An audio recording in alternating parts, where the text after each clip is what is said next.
I'm sure you've heard the familiar saying, the Lord works in mysterious ways. And as a woman of faith, and one who's experienced a bit of tragedy too, I'll have to say that this is 100% true.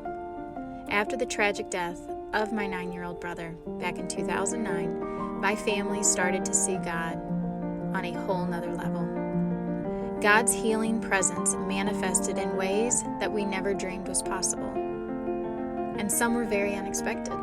In 2018, we had a homestead and we felt that God was asking us to add a few more animals, specifically a miniature donkey. After doing some research and finding one and meeting the woman who was selling the donkey, she offered not only the donkey but all of her farm animals, and there were many, for free. So we received these as gifts, and although they were very overwhelming at times, we received so much healing and so much peace. Shortly after that, I felt that God was asking me to write a book, and specifically children's books. So I had no idea what He even wanted it to be about, and honestly, writing a book has never been on my bucket list, so I didn't even know where to begin. And so I prayed.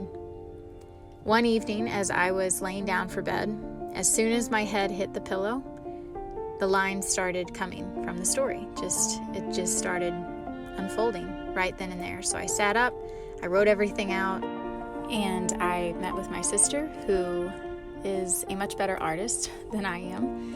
And between the two of us, we were able to get these pictures drawn, and I was able to paint these pictures, and we were able to sort of bring this book to life.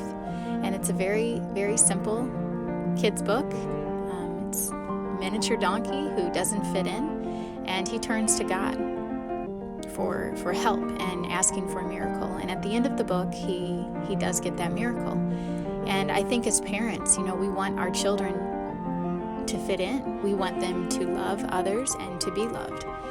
And as Christians, we need to share with them the power of God and, let them know that they can always turn to Him and ask God to reveal their talents to themselves so that they can use those talents to bring others closer to Christ.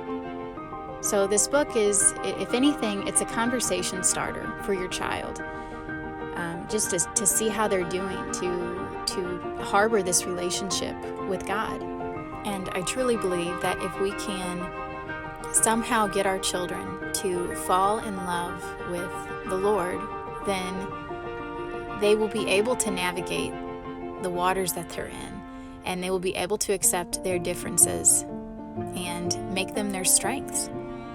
And not only that, they will have the capability of loving themselves and others. So although these are pretty complicated and very thought-provoking conversations, the story is very simple. It is to rhyme, and like I said, it's a conversation starter. And I am a big advocate of the parents as the first teacher. And my book, I'm hoping, is just a very simple tool and another book for your bookshelf.